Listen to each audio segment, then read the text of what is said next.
সদৌ অসম ছাত্ৰ সন্থাই আজি ৰাজ্যজুৰি 11 ঘণ্টীয়া অনশন কাৰ্যসূচী ৰূপায়ণ কৰিছে। শিৱসাগৰৰ মুক্তিনাথ চাৰিআলিত শিৱসাগৰ জিলা ছাত্ৰ সন্থাই অনশন কাৰ্যসূচী পুৱা 6 বজাৰ পৰা ৰূপায়ণ কৰিছে।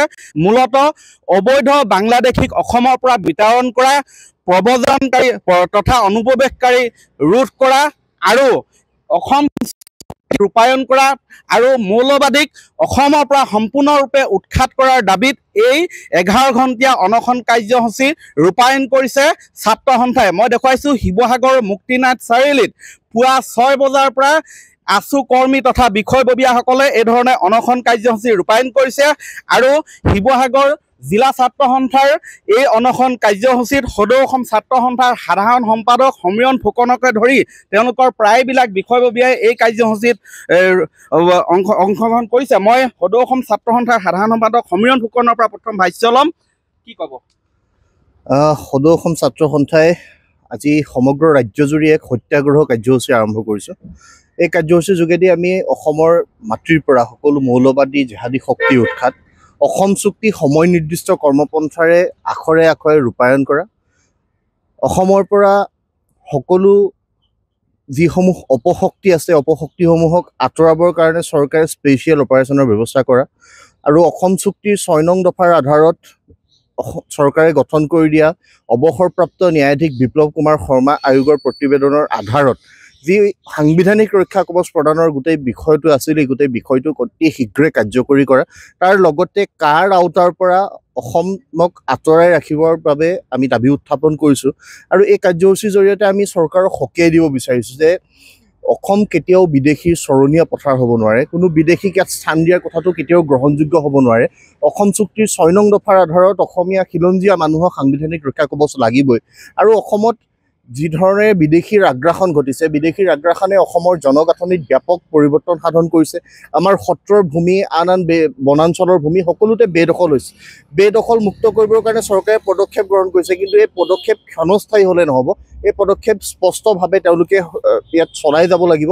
আৰু অসম চুক্তিৰ 10 নং দফাত এই গোটেই বিষয়সমূহ সন্নিৱিষ্ট হৈ আছে। উচ্ছেদৰ বিষয়টো অসম চুক্তিৰ আধাৰত হোৱা এটা বিষয়। এই গোটেই বিষয়টোত কেৱল মাত্ৰ নিৰ্বাচনী চমক নহয়, এই গোটেই বিষয়টোৱে যাতে আমাৰ কৃষ্টি সংস্কৃতি সভ্যতা আমাৰ ভাষাটো ৰক্ষা কৰিব পৰাকৈ গোটেই প্ৰক্ৰিয়াটো আগবাঢ়ি যায়, তাৰ বাবে চৰকাৰে ফলপ্ৰসূ ব্যৱস্থা গ্ৰহণ কৰিব লাগিব। আমাৰ স্পষ্ট কথা, যেতিয়ালৈকে অসম বিদেশী মুক্ত নহ'ব আৰু এইসকল যিসকল বিদেশী ইয়াত আহি তেওঁলোকে আগ্ৰাসন কৰিলে, তেওঁলোকৰ আগ্ৰাসনৰ সমান্তৰালভাৱে অসমৰ বুকুত মৌলবাদী জেহাদী শক্তিৰ উত্থান ঘটিল। তাৰ লগে লগে ভাৰত বাংলাদেশ সীমান্ত আজি পৰ্যন্ত চিল হোৱা নাই। সেই অসমৰ সৈতে ভাৰতবৰ্ষৰ যিখিনি সীমান্ত বাংলাদেশৰ সৈতে শ্বেয়াৰ হৈছে, এই সীমান্ত অতি শীঘ্ৰে চিল কৰাৰ কাৰণে চৰকাৰে ব্যৱস্থা গ্ৰহণ কৰিব লাগে। আৰু অনুপ্ৰৱেশকাৰী যিসকল আহে তেওঁলোকক কৰায়ত্ব কৰি ঘূৰাই দি ফেচবুকত ফটো দিয়াতকৈ এই অনুপ্ৰৱেশকাৰীসকলক দেখিলেই গুলীওৱাৰ নিৰ্দেশনা দিবৰ কাৰণে কেন্দ্ৰীয় গৃহ মন্ত্ৰালয়ক ব্যৱস্থা কৰিবলৈ অসম চৰকাৰে বাধ্য কৰাব লাগে। আমাৰ স্পষ্ট কথা হ'ল যে অসমীয়া জাতিটো সুৰক্ষিত হৈ থাকিব লাগিব। অসমত অসমীয়া মানুহৰ প্ৰভুত্ব সদায়ৰ বাবে থাকিব লাগিব। চিৰদিন যাতে খিলঞ্জীয়া মানুহৰ প্ৰভুত্ব থকা এখন অসম আমাৰ হাতত থাকে। আমাৰ ৰাজনৈতিক অধিকাৰ যাতে কোনেও কাঢ়ি নিব নোৱাৰে, আমাৰ ৰাজনৈতিক অধিকাৰ যাতে আমাৰ হাততেই থাকে, তেনেকুৱা ব্যৱস্থাৱলীয়ে চৰকাৰে কাম কাজ কৰিব লাগিব। কাৰ আওতাৰ পৰা অসমক আঁতৰাই ৰাখিব লাগিব। উত্তৰ পূৰ্বাঞ্চলৰ 4খন ৰাজ্যৰ বাবে কা বেয়া, উত্তৰ পূৰ্বাঞ্চলৰ আন যিসমূহ 6ষ্ঠ অনুসূচীৰ অন্তৰ্ভুক্ত ৰাজ্যত যিসমূহ অংশ, সেই গোটেই অংশসমূহৰ বাবে কা বেয়া, অসমৰ 8খন জিলাৰ বাবে কা বেয়া আৰু 27খন জিলাৰ বাবে কা ভাল। আৰু অতি শেহতীয়াকৈ চৰকাৰে যি কেন্দ্ৰীয় গৃহ মন্ত্ৰালয়ে যি নিৰ্দেশনা আনিছে, এই নিৰ্দেশনাত তেওঁলোকে 2024 চনৰ 31 ডিচেম্বৰলৈকে অহা সকলো বিদেশীৰ বাবে ৰঙা দলিচা পাৰি দিব খুজিছে। অমুছলমান সকলো বিদেশী, সেই সকলোবিলাক বিদেশীক যদি তেওঁলোকে ইয়াত চৰণীয়া পথাৰ পাতিব খোজে, এই কথা গ্ৰহণযোগ্য হ'ব নোৱাৰে। আমি মনা নাছিলোঁ। এতিয়া শেহতীয়া যিটো নিৰ্দেশনা দিছে, এই নিৰ্দেশনাও বাতিল হ'ব লাগিব। কেন্দ্ৰীয় চৰকাৰে অসমৰ বিষয়টো কিছু সুকীয়াকৈ যে চাব লাগে, অসম চুক্তিৰ আধাৰত যে অসমে 1971 চনৰ 25 মাৰ্চৰ পাছত অহা সকলো বিদেশীৰ ইয়াত দায়িত্ব, 1971 চনৰ 25 মাৰ্চৰ আগলৈকে অহা বিদেশীৰ বোজা অসমে লৈছে। 20 বছৰৰ বোজা অসমে লৈছে।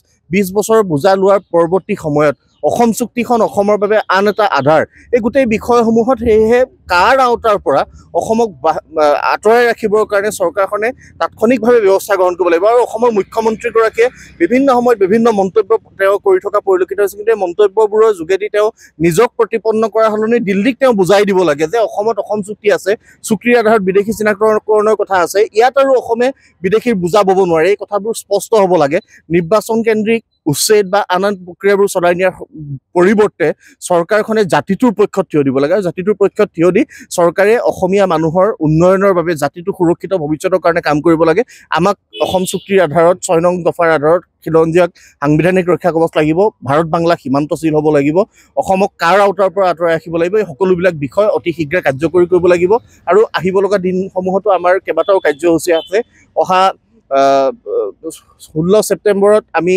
ৰাজ্যজুৰি সদৌ ছাত্ৰ সন্থাৰ আহ্বানত জিলা ছাত্ৰ সন্থাসমূহে বিক্ষোভ কাৰ্যসূচী ৰূপায়ণ কৰিব 20 ছেপ্টেম্বৰত আঞ্চলিক ছাত্ৰ সন্থাসমূহে মানৱ শৃংখল কাৰ্যসূচী ৰূপায়ণ কৰিব 23 ছেপ্টেম্বৰ তাৰিখে এই একেখিনি দাবীকে লৈ আমি সমগ্ৰ ৰাজ্যজুৰি জোৰ সমদলেৰে প্ৰতিবাদ সাব্যস্ত কৰিম কি ক'ব সদৌ অসম ছাত্ৰ সন্থাৰ আহ্বানত সমগ্ৰ অসমৰ লগতে সদৌ শিৱসাগৰ জিলা ছাত্ৰ সন্থাই বিদেশী বহিষ্কাৰৰ দাবীত আজি আমি অন্বেষণ কাৰ্যসূচী ৰূপায়ণ কৰিছোঁ অসম চৰকাৰ কেন্দ্ৰীয় চৰকাৰক আমি দাবী জনাইছোঁ অসম চুক্তিৰ আধাৰত বিদেশী বহিষ্কাৰৰ বিদেশী মুক্ত অসম গঢ়াৰ কাৰণে যি চৰকাৰে নিৰ্বাচনৰ প্ৰাক মুহূৰ্তত তেওঁলোকে আওৰাইছিল এইবিলাক আখৰে আখৰে পালন কৰিবৰ কাৰণে চৰকাৰক এই অন্বেষণস্থলীৰ পৰা দাবী উত্থাপন কৰিলোঁ হয় এনেধৰণে আজি অনশন কাৰ্যসূচী ৰূপায়ণ কৰিছে আৰু শেহতীয়াকৈ যি অধিসূচনা আচলতে জাৰি কৰি 2014 চনলৈকে প্ৰথমে অবৈধভাৱে আচলতে অসমত প্ৰৱেশ কৰা হিন্দু খ্ৰীষ্টান জৈন বৌদ্ধকে ধৰি 6টা ধৰ্মাৱলম্বীৰ লোকে ভাৰতীয় নাগৰিকত্বৰ বাবে আবেদন কৰিব পাৰিব বুলি কোৱা হৈছিলে কা যোগেদি কিন্তু তাৰ পিছত পুনৰ 2024লৈ বৃদ্ধি কৰিলে এই যি 10 বছৰ অতিৰিক্ত সময় বঢ়াই দিয়া হৈছে ইয়াৰ বিৰুদ্ধেও সদৌ অসম ছাত্ৰ সন্থাই ক্ষোভ প্ৰকাশ কৰিছে আৰু ইয়াৰ বিৰুদ্ধে এই যি অবৈধ প্ৰব্ৰজনকাৰী ইয়াৰ বিৰুদ্ধে ধাৰাবাহিকভাৱে সদৌ অসম ছাত্ৰ সন্থাই কাৰ্যসূচী ৰূপায়ণ কৰিব বুলি আজি স্পষ্ট কৰি দিছে শিৱসাগৰৰ পৰা সদৌ অসম ছাত্ৰ সন্থাৰ সাধাৰণ সম্পাদক সমীৰণ ফুকন তথা আছু নেতৃত্বই আপুনি বিচৰা বাতৰি পাব কেৱল নিউজ 18 এপত নিউজ 18 এপ ডাউনলোড কৰিবলৈ স্ক্যান কৰক এই QR কোড গুগল প্লে ষ্টৰতো পাব এই নিউজ 18 এপ